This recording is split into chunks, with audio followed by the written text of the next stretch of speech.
Hey, how you doing, everybody? This is Mr. Beckstrom again. Today we're going to be talking about Chapter 3.2, the perimeters and areas of polygons and quadrilaterals. So let's check out our first slide here. What is a polygon and what is a quadrilateral? So a polygon defined is a closed plane figure. Close this thing out. Closed plane figure containing three or more angles and bounded by three or more straight lines.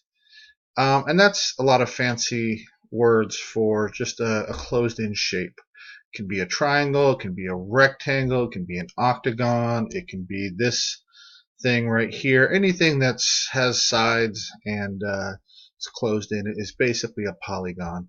And a quadrilateral is just a four-sided polygon. So think of some main quadrilaterals. We have squares, we have rectangles, we have trapezoids, we have parallelograms, we have rhombuses. So there's a lot of different types of quadrilaterals out there. So this time we're just going to do some definitions and examples. So let's do this first example here. So here's a polygon. There's probably not a great name for its shape, so we'll just call it a general polygon. And we're asked to find the perimeter of it.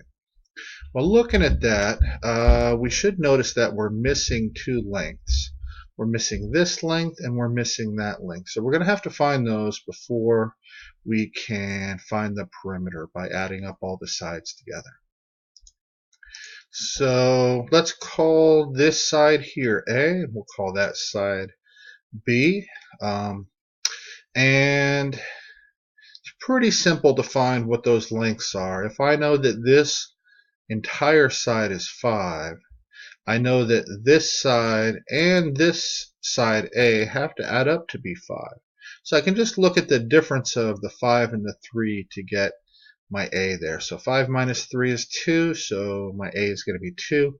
I can do the same thing with the B, with the bottom side and the top side here. I know that this top side plus this B has to add together to give me the total length of this bottom. So I can just look at the difference to find B. So 7 minus 6 is 1. Once we found that, we can just add up all the sides. So what do we got? We have 3 plus that the 1 plus 2 plus 6 plus 5 plus 7. Should come out to 24 if I did that right. Let's see, 12, 15, 21, 23, 24, yes. So going to the next one. So here's the area and perimeter formulas that we're going to be using this section. So it's the rectangle, the square, and the parallelogram, and the trapezoid. Now where I could, I kind of wrote it out there, but let's at least talk about what each of these means. So the length and the width are both of a rectangle. So one would be the two sides. Usually we call that the width, and the length we usually call the top and the bottom. A side for a square is just any side, since they all have the same length. It doesn't matter which one we pick. Parallelogram, we have the base and the height. Now with parallelograms, it's a little bit confusing because sometimes we are given the height, but sometimes we're given that side that's either on the left or the right, and those aren't the same thing. Not all the time. Most of the time they're not. So the height is that length that is perpendicular or meets at a right angle to our base, whereas the side of it, that's just the left or right side of the parallelogram, and there should be some examples in chapter 3 too. And then the trapezoid, I just wrote this out in formula. So the area is, you take the two bases, that's the top and the bottom, add them together, you divide by 2, and then you multiply by the height. And remember, once again, the height is the measure that is perpendicular to our bases. Or we can write it as the height divided by 2 times my two bases added together. Both of these formulas are equivalent. The B1 and B2 are the two bases of my trapezoid. That's the bottom and the top.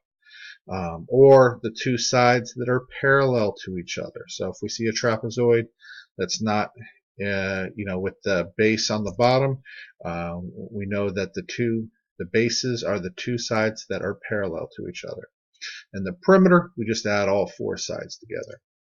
Let's look at an example of finding the area of a trapezoid. So we'll use that first formula, so that's b1 plus b2 divided by 2 over h. So if we look to see which two sides are parallel, it's got to be these two sides, both the top and the bottom, because the left and the right sides are definitely not parallel. Remember what parallel means. It means that they're always the same distance away from each other, and they never intersect. So we're going to use the top and the bottom for our two bases. Now, since we're using the top and the bottom for our bases, we have to use the measure that is perpendicular to those bases. And that would be this 4 here. You see how it meets at a right angle? They give you the little right angle notation. So we'll add those two together, the top and the bottom, which is 14. We'll divide it by 2, which gives us 7. Multiply that by 4. We should get 28. And then that would be our area. All right, let's look at another example. Let's look at the area of a parallelogram. So notice that, well, first of all, a parallelogram it's a quadrilateral where both sets of opposite sides are parallel to each other. So this side is parallel to this side, and this side is parallel to that side. And both pairs of opposite sides will have the same length. So this is 7, that'll be 7. If this is 8, this will be 8. So remember, we said the area is the base times the height. Well, in this case, I can use really either one of these as the base. But remember, the height is going to be perpendicular to the base. So if I were to use this 7 as the base, I don't have a measure that shows me the height that would be perpendicular. So I don't want to use that as my base. I want to use this 8 as my base because this 4 here is perpendicular to it. So that way I have a base and a height. So just multiply them together, you get 32, and that's it. It's nice and easy. All right. Let's go to example 4. Let's try a little bit of a word problem here. This is actually exercise C6 in your book. So it says a large rectangular window opening 72 and 5/8 inches by 60 and 3/8 inches. Calculate the area of this opening. So this is a pretty simple one. We're just going to use our length times width formula for a rectangle. The only slightly tricky part here is we're going to have to convert these numbers, if we're going to do it by hand, either to decimal equivalents or improper fractions. And can you do it without doing that? If you're using a calculator, yeah, you can, especially if you're using like a nice graphing calculator or like the TI-30XS. You can actually put those in just like that and multiply them together and you get the correct answer. But since we're doing these by hand, we got to pick one of those. I was leaning towards doing them as improper fractions, but I thought, well, let me go ahead and do these as decimals because they're not repeating decimals, so we can use that. So I can convert 72 and 5/8 to 72.625. I get that 0.625 just by dividing 5 by 8. And then I do the same thing with 60 and 3/8 to get my 60.375. So I convert those to decimals, plug it in a calculator. I actually got 4,384.7 repeating, or more digits after that. But we were asked to round to the nearest square inch, so 7 rounds up to 10. So that would be 4,385 centimeters squared.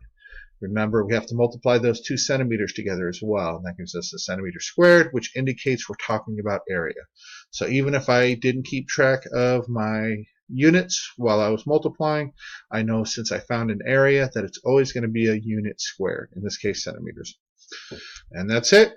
So thank you and have a great rest of your weekend, and I hope you're not affected by the flood. All right, have a good day.